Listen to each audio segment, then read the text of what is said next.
My name is James, and I need to tell you something before I begin, because if you are over 60, or if you love someone who is, this story is going to hit you somewhere deep.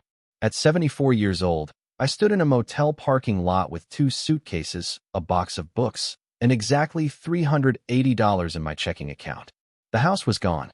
The car was gone. The woman I had spent 38 years building a life with had already moved her boyfriend into our bedroom before the ink on the divorce papers had finished drying. And when my name came up at a dinner party 2 weeks later, she laughed. Actually laughed. And said, "James is on his own now.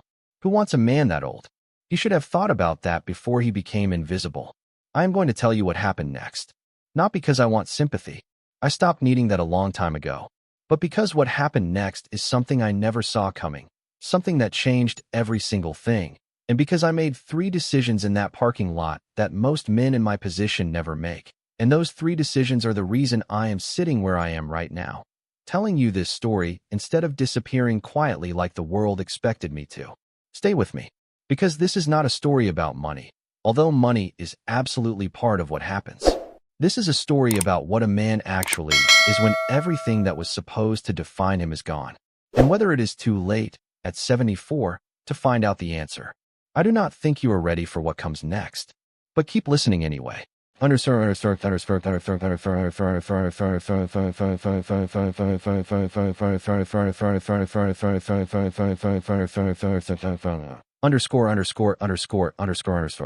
My name is James Arthur Mercer, and I was married for the first time in 1971. Her name was Catherine Louise Mercer, born Hargrove, and she was the kind of woman you fall in love with so completely and so early that you spend the rest of your life using her as the measuring stick for everything, even when you should not. We were 22 years old, married in a small Baptist church in Greenville, South Carolina, in front of 43 people and God, and we were completely broke and completely certain that this was enough. Catherine and I had 4 years together. 4 years of a small apartment that smelled like the bakery below it, of secondhand furniture we painted ourselves, of long Sunday mornings with nowhere to be and no money to go anywhere anyway, and of the kind of love that does not know yet what it is going to cost. In 1975, Catherine died. A car accident on a wet highway in November. She was 26 years old. I was 26 years old. And I buried her on a Thursday and went back to work on Monday because I did not know what else to do, and because grief, when you are young and male, and from where I was from, is not something you are given language for. You absorb it. You compress it. You carry it somewhere behind your sternum for the next 50 years, and you tell yourself you are fine. I was not fine, but I was functional. And in 1983, functional was enough to meet Linda. Linda Faraday was 31 years old when I met her at a professional conference in Charlotte, where I was working as a structural engineer and she was presenting on urban development planning. She was sharp, organized, and funny in a dry, understated way that took me 3 conversations to fully appreciate. We dated for 2 years, which was cautious by the standards of the time, and married in 1985 in a civil ceremony with a dinner afterward at a restaurant that has long since closed. I want to be honest about Linda because she deserves honesty even now, even after everything. She was not a villain in the early years. She was a partner. She worked. I worked. We built things together in the way that people who are both competent and busy do, with efficiency and mutual respect, and the comfortable assumption that respect is the same thing as love. For a long time, I believed that assumption. For a long time, it was easy to believe because we were building a good life, and good lives have a way of making you feel like everything is working even when something fundamental has been slowly going quiet in the walls. The marriage produced 2 children. My son Daniel, born in 1987, and my daughter Rachel, born in 1990. I coached Little League. I attended recitals. I did the things a father does in the late 1980s and 1990s, which is to say I was present physically and somewhat absent emotionally, and told myself this was the natural order of things because my own father had been the same and had seemed to me a good man. I do not believe I was a bad father, but I believe I was a man who did not know yet that presence and connection are not the same thing, and that this would matter later. Linda's distance began around 2015, which in hindsight was the same year she became close with a man named Garrett, who was a landscape architect she had hired to redesign the garden of a civic building she was overseeing. At the time, I registered her distance as stress. She was in a senior position at the urban planning office. Life was genuinely demanding. I did what I had always done. I accommodated. I gave her space. I did not press. I did not ask the questions I should have asked because I had been trained by 38 years of functional marriage to interpret silence as privacy rather than withdrawal. The credit card statement I was not meant to see arrived in early 2018, 3 years before the divorce. A hotel in Asheville. A restaurant in Charleston that I had never heard her mention. I asked once carefully. She told me I was being paranoid. She said it with such easy confidence that I half believed her, which tells you something about what 38 years of deference does to a man's capacity for self-trust. The divorce papers appeared on the kitchen table on a Wednesday morning in September 2021. Linda had already spoken to an attorney. She was prepared in the way that people who have been planning for some time are prepared. The house, our house on Birchwood Drive, the house where Daniel and Rachel had grown up, where I had spent 24 years, was placed in both our names technically, but the value had been structured in ways I had never examined closely because I had never imagined examining it would be necessary. The settlement took 8 months and left me with a portion of our joint savings, my personal belongings, and no vehicle because Linda's name was primary on the car we had been driving. By the spring of 2022, I was in room 9 of the Cedarwood Motor Inn on the edge of Greenville, a place that rented by the week to people in transition, which was the hospitality industry's polite way of describing people who had run out of other options. The room had a window that faced a parking lot and a television that received 6 channels. I was 74 years old. I was sleeping on a mattress that sagged on the right side. I was eating microwave meals from the gas station across the road. And on the night, I heard through my son Daniel, who had heard through someone at the club, that Linda had told people at a dinner gathering that James is completely on his own now. Nobody needs a man that old. He should have thought about that before he became so dull. I sat in that orange plastic chair by the window for a long time without moving. I want to be clear about something.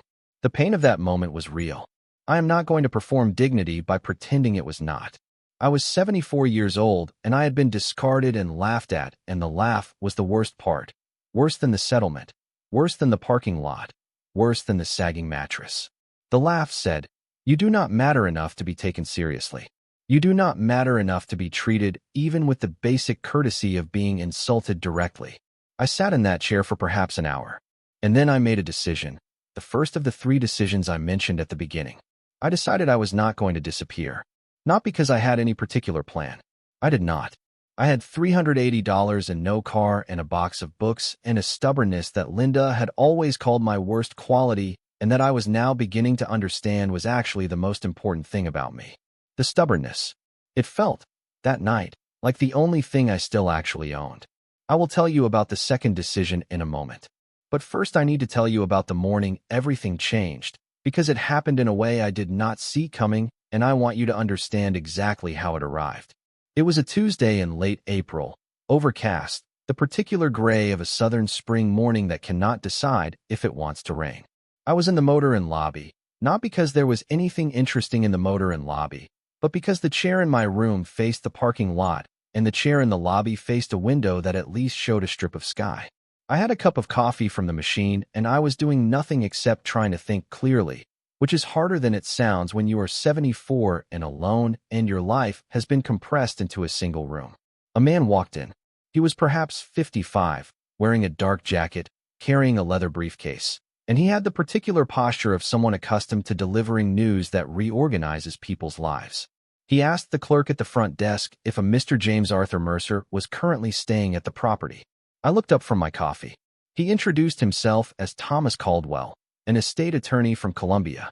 He sat down across from me in the lobby without being invited, which in retrospect was the most natural thing in the world given what he was about to say. He set his briefcase on his knees, opened it with the careful efficiency of a thorough man, and he told me the following. My first wife, Catherine Louise Mercer, had not died in 1975. I want you to sit with that sentence for a moment, because I had to. I stared at this man in the lobby of the Cedarwood Motor Inn for what felt like a very long time.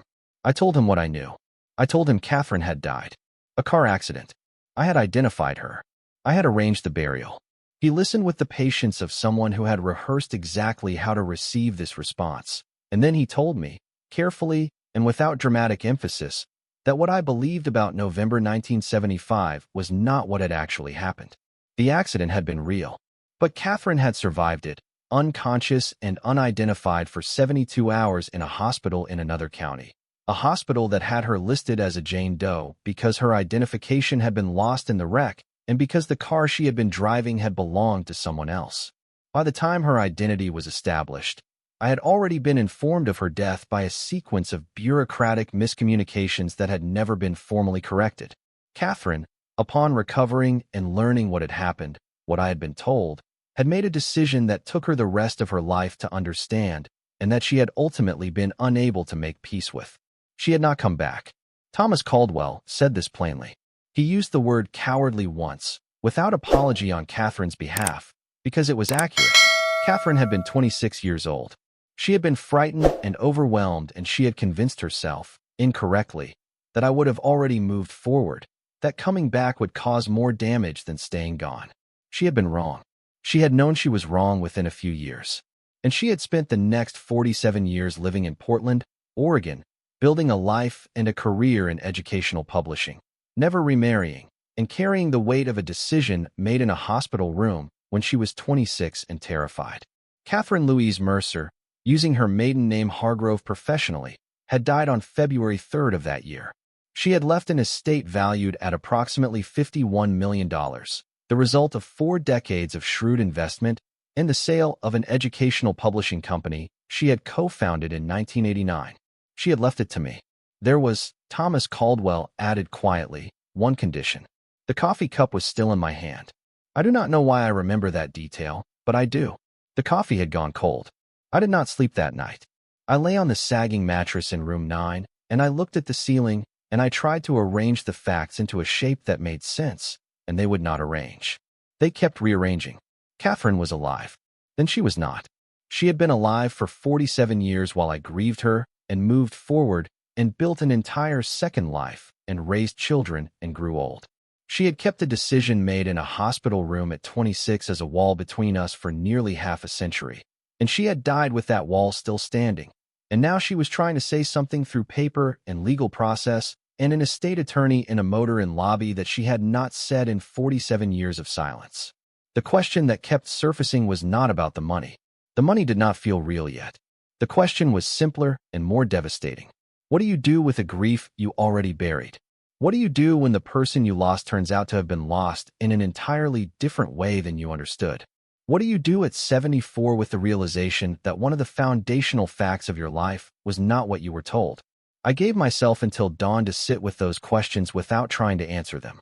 Because some questions need to be felt before they can be processed, and I had spent enough of my life skipping the feeling part and moving directly to the functional part, and look where that had gotten me. At dawn, I made instant coffee on the room's small kettle. I sat by the window that faced the parking lot, and I made the second of my 3 decisions. I decided to go to Portland and find out what was true. Thomas Caldwell returned at 10 in the morning as arranged. He brought coffee from a diner down the road, which I noted and which told me he was a man who paid attention to small things. We sat in the lobby again, and he laid the documents out in organized rows and explained the full situation. The condition attached to the inheritance was this.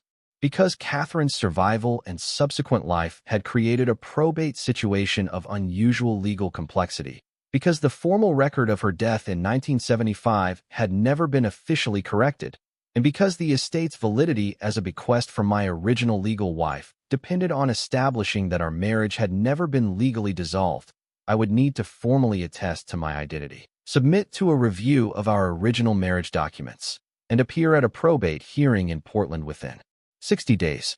If satisfied, the court would pass the estate to me per the explicit terms of Catherine's will, which she had written 12 years before her death and revised 3 times in the intervening years, each revision reconfirming me as sole beneficiary. I have it, I said. Our marriage certificate. I knew exactly where it was. In a tin box at the bottom of a carton I had stored at Daniel's house after the divorce. A box I had carried through every address of my adult life without opening, because opening it had always felt like pressing on something that would not stop hurting if I started. Now I would need to open it. I called Daniel that afternoon.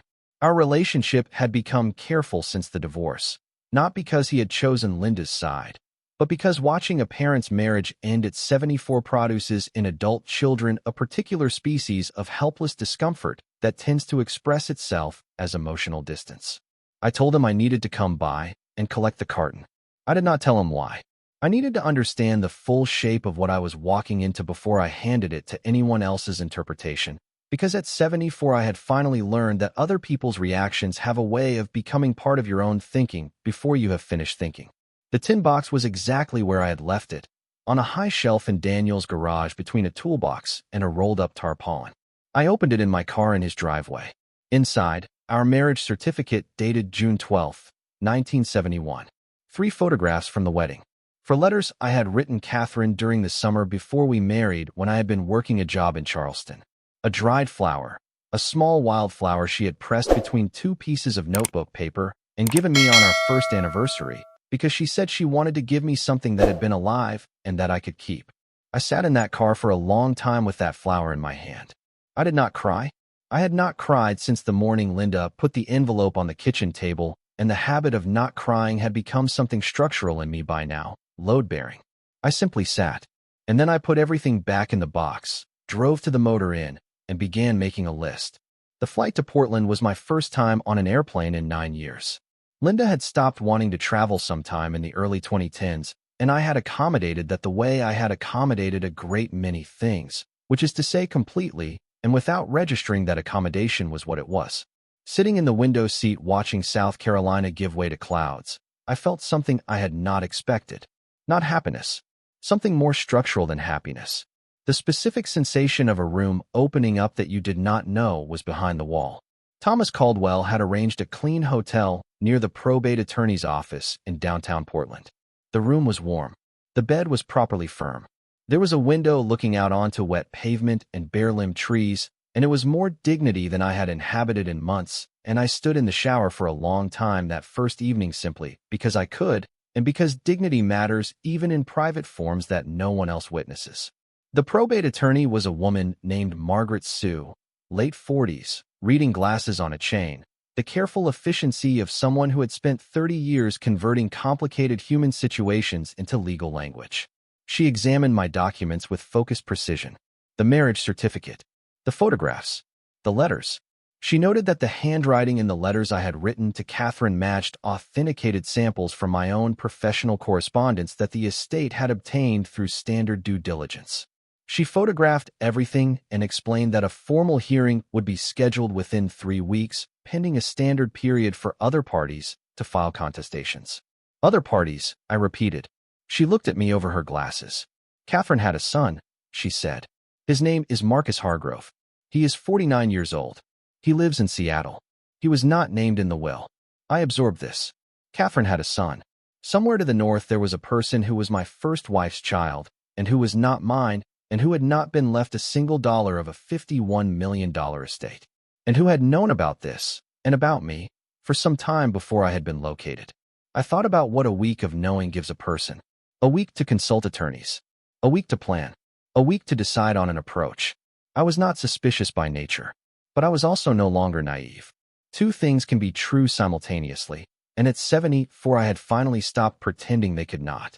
The phone call came 4 days later. I was eating lunch at a small restaurant near the hotel when my phone buzzed with a Seattle area code. I answered. The voice was controlled, male, with a tightness underneath it that reminded me of a cable pulled close to its load limit. Is this James Mercer? It is. My name is Marcus Hargrove.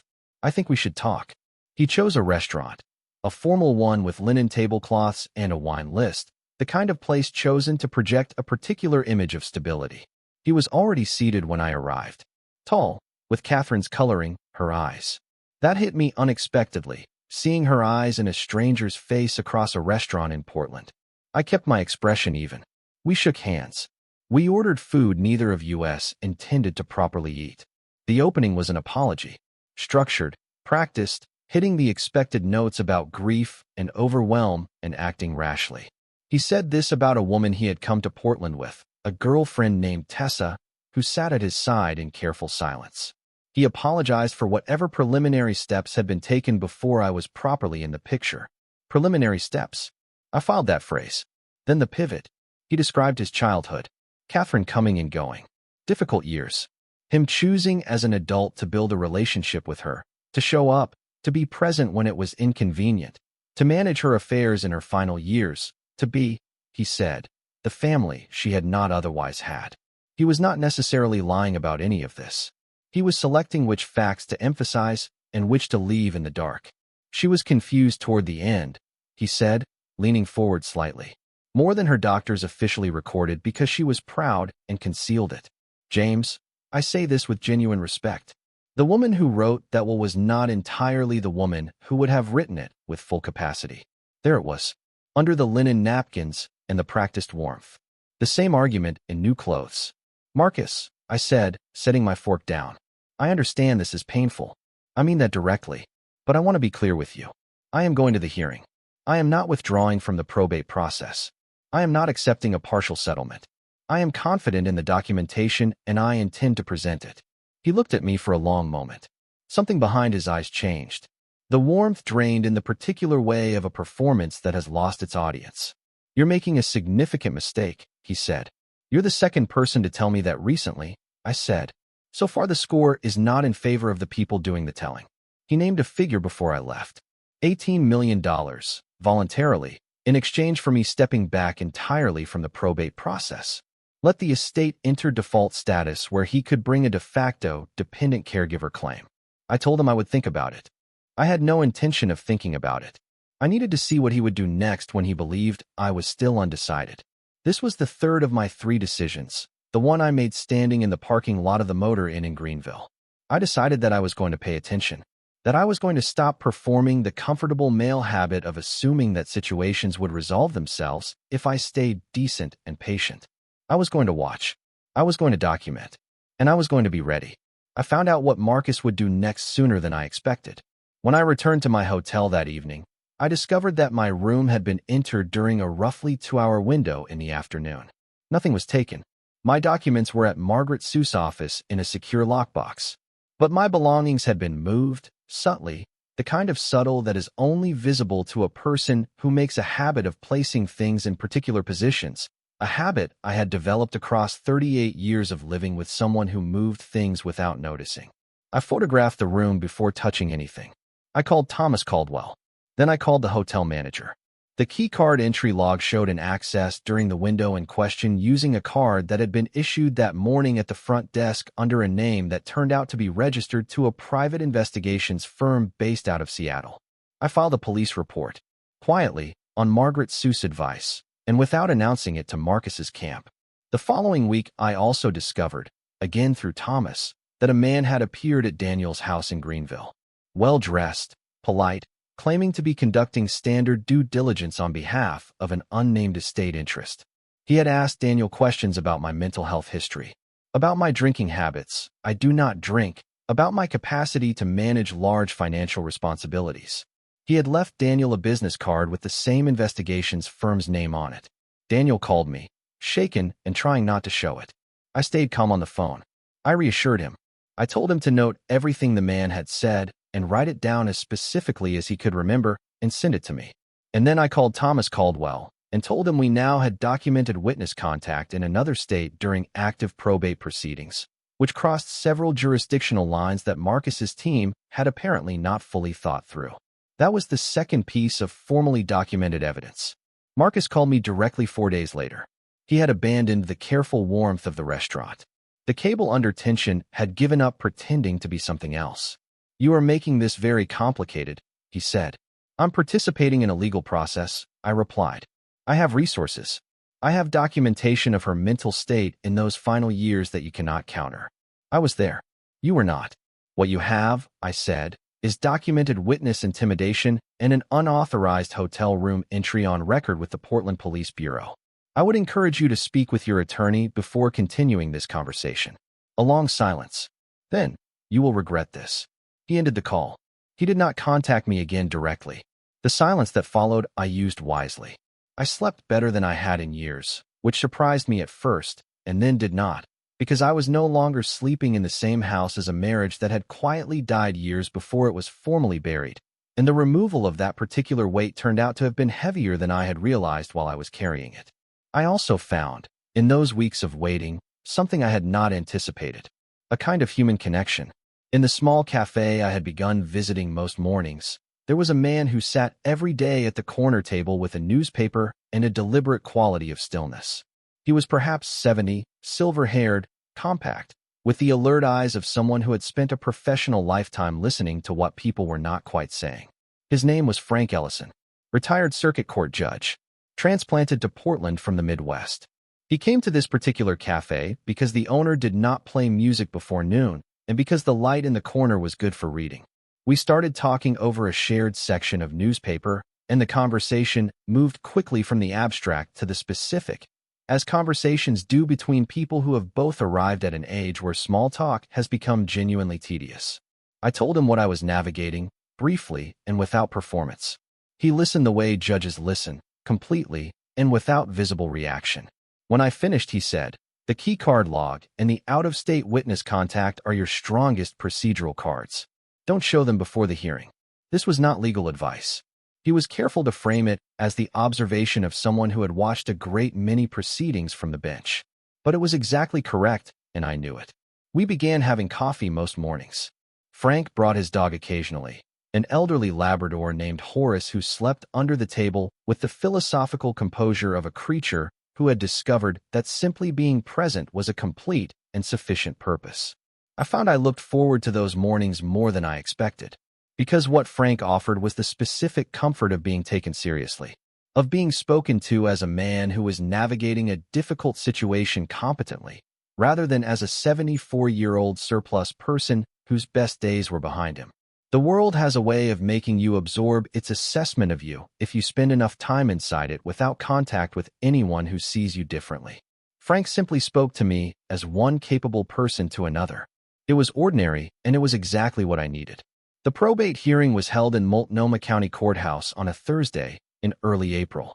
The room was smaller than its formal designation suggested, wood-paneled, half-filled with parties and counsel, lit by one high window and fluorescent supplements. The judge was named Archer, meticulous and unhurried, possessed of the patience of someone who has heard every variation of family dispute and found none of them original. I sat at the petitioner's table with Margaret Sue and Thomas Caldwell. Marcus sat at the opposing table with his attorney, a man named Philip Crane, whose practiced composure carried the specific quality of someone billing by the quarter hour. Tessa was in the gallery. I noted her and set her aside. The hearing proceeded with the formal logic of legal process. Documents were entered, chains of custody established. Thomas gave his testimony about the circumstances of locating me and the validity of the documentation. Catherine's primary physician, a Dr. Robert Yoon who had treated her for the final 7 years of her life, gave medical testimony via written deposition establishing clearly and specifically that Catherine had been cognitively competent throughout the entire period in which the will had been written and revised. Her personal attorney, who had handled the will's creation and both subsequent revisions, testified that Catherine had been present, engaged, explicit, and unambiguous about her intentions at each signing. Marcus's case rested on emotional weight and a piece of paper. Philip Crane called Marcus to the stand, and he described Catherine's final years with vivid specificity, memory lapses, moments of confusion, a general decline that was, as Margaret had predicted, completely absent of any medical corroboration. Then Crane entered into evidence a letter, handwritten, which he said Catherine had written to Marcus approximately 3 years before her death, expressing doubt about her estate plans and regret about leaving everything to a man she had not seen in decades. Margaret Sue requested time to examine the letter. Judge Archer granted it. She spent 4 minutes with it, then approached the bench. "Your Honor, I note that the letter presents several handwriting characteristics that are inconsistent with authenticated samples of Catherine Hargrove's writing across multiple documented sources from the same period, including personal correspondence in the estate files. I'd request this exhibit be held pending forensic document examination before admission." Crane objected. The objection was overruled. The letter was held pending examination. Marcus across the room went very still. The particular stillness of someone who has just watched the thing they were counting on removed from the table. Tessa in the gallery shifted. A small charged look passed between them, and I saw it, and I logged it, and I set it aside. Then Margaret conducted her cross-examination of Marcus. She was precise. She established through his own testimony that he had retained a private investigations firm 3 weeks before I was located by Thomas Caldwell. 3 weeks before I had any legal standing to be contacted or considered. She asked him why he would retain investigators before the estate's primary beneficiary had even been found. He said it was standard due diligence. She entered the hotel key card log and the Portland Police Bureau report into evidence without editorial comment. She asked him to confirm the date on which a representative of his retained investigations firm had visited my son Daniel in Greenville, South Carolina. He confirmed it, believing he was clarifying a minor point. He had just placed on the record that a person in his employ had contacted a witness in another state during active probate proceedings. She asked him to describe in his own words the nature of the dinner meeting he had arranged with me 11 days prior to the hearing, and specifically whether he had represented that no attorneys would be present. He confirmed this. She noted for the record that under Oregon probate rules, parties to active litigation are strongly advised by counsel not to engage in ex parte settlement discussions without attorney representation present. Crane objected on the specific point. Sustained. But the pattern was now in the record, and it was not going away. Then Marcus made the mistake that I think he had been building toward without knowing it. The accumulated pressure of a case that was collapsing under the weight of its own fabrications has a way of requiring release. He turned from Margaret Seuss measured questioning and looked directly at me across the room. He was a man who abandoned her, Marcus said, not in response to any question, just set it into the formal air of the courtroom. He left, and he let her live with that for 47 years. He doesn't deserve this. She told me he was cold, that he was absent, that she was invisible to him. You sit there with your documents and your attorney and your marriage certificate from 50 years ago, and you act like you have a right to this. Judge Archer looked up from his notes. That was not responsive to any pending question before you, he said to Marcus, with a flatness that carried more weight than volume would have. She built this, Marcus said, and his voice had climbed. She built everything. She spent 40 years working for this, and he's been sitting in South Carolina for half a century, and now he just gets to walk in and take it because of a piece of paper from 1971? Mr. Hargrove, said the judge, with the particular careful patience of someone who will not be tested further. You will confine your remarks to responses to questions asked by counsel. Crane was on his feet, hand on Marcus's arm, murmuring. Marcus sat back, breathing audibly. Tessa in the gallery was very still. In the silence that followed, I sat with my hands folded on the table, and I looked at no particular point in the room, and I thought about Catherine's letters in the tin box. I thought about the dried wildflower pressed between notebook paper. And I thought about something that Thomas Caldwell had found in Catherine's personal effects during the estate review, which neither of us had expected. A journal. Catherine had kept a journal across several decades. Sporadically, incompletely, in the way of people who turn to writing during the periods when feeling exceeds their other means of expression. In entries from the late 1990s and early 2000s, she had written about me. By name. She had written with the careful, restrained language of someone who had spent years not saying what she actually meant and who was using the journal to say it privately. She wrote that leaving had been the greatest failure of her courage. She wrote that she had written letters to me twice, actual letters, and burned them both because she had convinced herself it was too late. She wrote my name as though it still carried its original weight after 25 years of silence. I had read those journal entries in Margaret Seuss' office on a cold Wednesday afternoon, and I had held myself together with the concentration of someone defusing something delicate. The journal was part of the estate's personal effects and entirely admissible as context for the testator's intent. Paul had confirmed this. What Marcus had said in the courtroom was not nothing. The idea that I had been cold, absent, invisible to Catherine, those words had a surface that the old version of me might have absorbed, might have turned into self-doubt, might have used as a reason to concede something. The old version of me who had spent 38 years with Linda quietly compressing his own perspective to keep the peace. That version of me was still present. I could feel him. I did not let him speak. The forensic examination of Marcus's letter took 9 days. The report was 4 pages of technical documentation that reduced to a single conclusion. The handwriting was inconsistent with Catherine's authenticated samples across 11 reference documents. The ink composition and paper aging placed the letter's composition within the previous 6 months. Catherine had been dead for 14 months. The letter was a forgery. Marcus's attorney withdrew within 48 hours of the forensic report being delivered.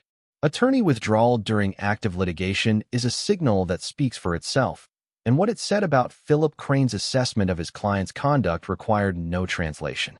Marcus attempted to retain new counsel. 2 attorneys declined before he found a third who agreed to appear for the final hearing session only, in a limited capacity. The final session reconvened 3 weeks after the first. Marcus appeared with his reduced representation. He looked smaller than he had in the Pearl District restaurant. Not smaller in a way that produced satisfaction. He was Catherine's son. Whatever his actions had been, he had also presumably actually cared for her in some real way during her final years. Those things can coexist. I was 74 years old. I had been through enough to know that human beings are not single-note instruments. But he had submitted a forged document to a court of law. He had surveilled me, intimidated a witness across state lines, organized an unauthorized search of my belongings, and tried to leverage grief into legal pressure. These were not the actions of someone driven only by love or loss. They were the actions of someone who had decided that what he wanted was more important than what was true. Judge Archer's ruling was not prolonged. The estate documentation was thorough. The medical testimony was uncontested. The primary challenge to my standing had been built on a document that failed forensic examination. The pattern of procedural interference was in the record. He ruled in my favor. $51 million.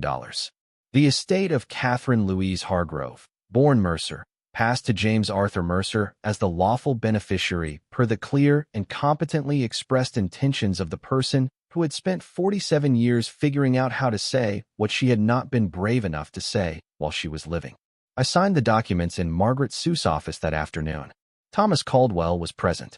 My hand was steady. I had texted Frank Ellison before I went in. He replied, "Good. Horace and I will be at the cafe." I went after. The legal consequences for Marcus unfolded with the institutional patience of systems that do not hurry but do complete themselves. Submitting a forged document in probate proceedings is a felony in Oregon. The district attorney's office opened an investigation. The private investigations firm that had conducted the hotel entry and the contact with Daniel in Greenville was also under scrutiny for activities that had crossed multiple jurisdictional lines. Tessa, I learned through no official channel but through Frank, who had a network appropriate to a former circuit judge, left Seattle sometime in the weeks following the hearing. This information arrived without elaboration, and I did not seek elaboration.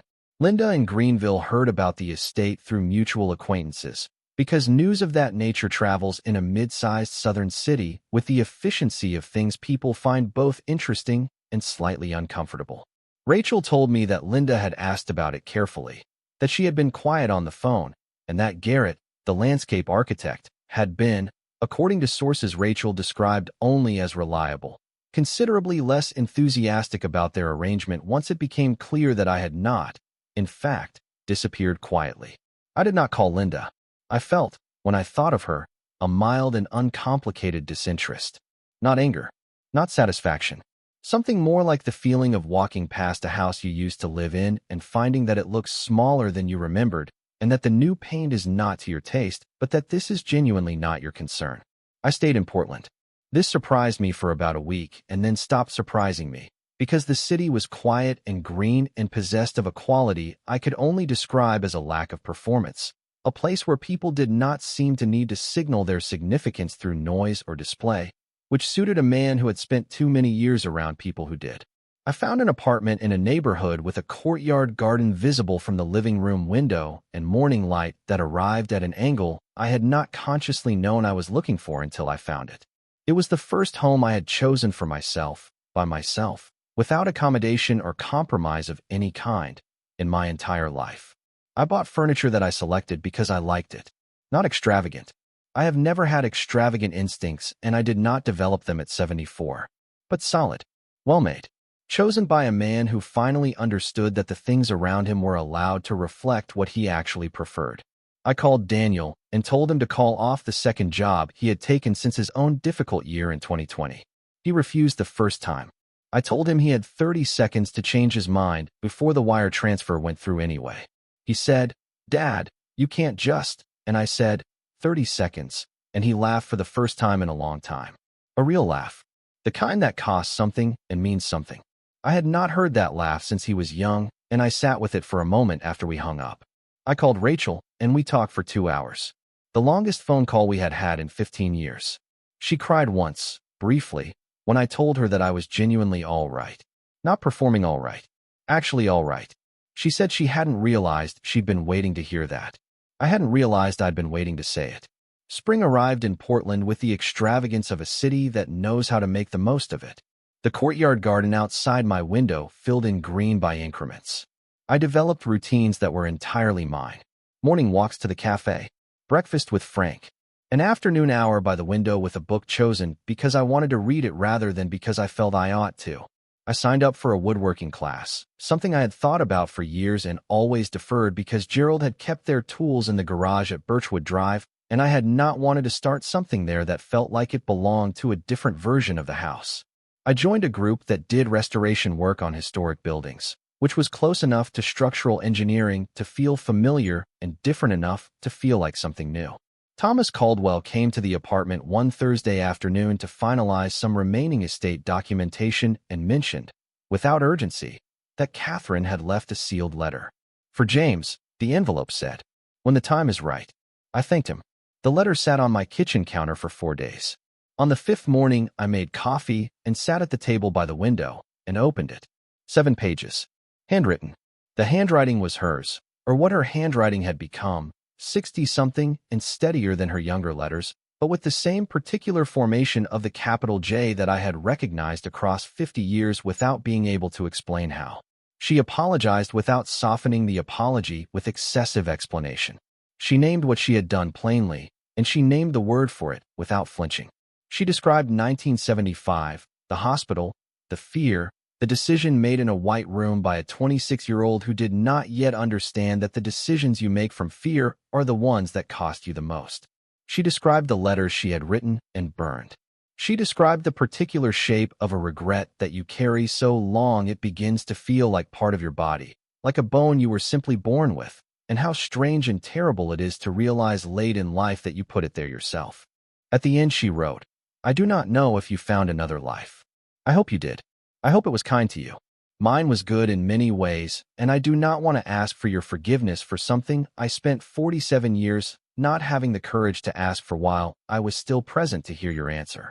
I am asking anyway, and I am leaving you everything I built because it was always partly yours, because you were the one I should have come back to, because I was afraid, and because I was wrong, and because it is the only thing I have left that is large enough to mean what I need it to mean." I put the letter in the tin box with the marriage certificate, the wedding photographs, the pressed wildflower. Then I put on my coat and walked to the cafe, because the morning was still there and Frank would have coffee waiting and Horace would be under the table and the light would be coming through the corner window the way it did at that hour, and those things were real and present in mine. The consequences for Marcus concluded with the patience that legal systems reserve for serious matters. He was charged with fraud upon a court, a felony under Oregon statutes. The investigation into the private investigations firm extended to their activities across state lines. The legal costs consumed most of what he had. His situation, 14 months later, resolved with a conviction, a suspended sentence, and a fine that took the remainder. I did not follow these developments closely. I had enough of my own life to attend to. Gerald, Linda's current companion, left by the following winter. The house on Birchwood Drive was, by various accounts I did not seek, but that reached me anyway, complicated to maintain for a single person, and the garden, the one Garrett had redesigned, had not survived the winter particularly well. I did not contact Linda. I was a chapter she had closed, and I had returned the favor. What I felt when I thought of her was nothing dramatic. Only the mild, genuine relief of a man who has moved out of a room that was slowly running out of air and has discovered that the hallway outside it has windows. Here is what I want you to understand, and I am going to say it directly because I have arrived at an age where indirection feels like a waste of the time that remains. At 74 years old, after 38 years of a marriage that quietly emptied me, after a motel room with a sagging mattress and $380 and a parking lot and a laugh that was meant to define what I was worth, I discovered that I had not been diminished. I had been contained, and the containers had been removed, and what was left was not nothing. What was left was me. Apparently stubbornly, inconveniently, still present. The money changed the material circumstances of my life. It changed Daniel's circumstances and Rachel's. It allowed me to live in a way that reflected what I actually valued rather than what I had been accommodating for decades. These are not small things, and I will not pretend they are. But the thing I am most glad of is not the money. It is the 3 decisions I made in that parking lot. To not disappear. To go to Portland anyway. To pay attention.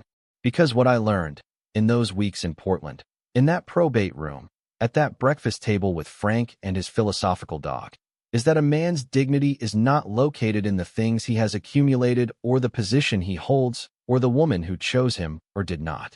It is located in the quality of his own attention to what is actually true, his willingness to act on that truth even when it is inconvenient, and his refusal to accept other people's assessments of his worth as if those assessments had authority they do not actually possess. Linda could laugh. Marcus could scheme. The motel could smell like old carpet. Gerald's ex-wife could move on before the papers were signed. None of it, not one bit of it, could touch what I actually was. I am 74 years old. I live in Portland now. I have good coffee every morning and good company, and a view of a courtyard garden, and a woodworking class on Thursday evenings, and a letter in a tin box that took 47 years to arrive, but arrived. It is not too late. That is the thing I most need you to hear, whoever you are, wherever you are listening from. Whatever has been stripped away, whatever has been laughed at, whatever has been dismissed or underestimated or left behind. It is not too late to find out who you actually are when all the containers are gone. What would you have done, sitting in that motel lobby when the attorney walked in? I genuinely want to know. Leave it in the comments. And if this story found you when you needed it, please subscribe. Because the next story might find you the same way. And it might matter just as much. My name is James. And I am still here.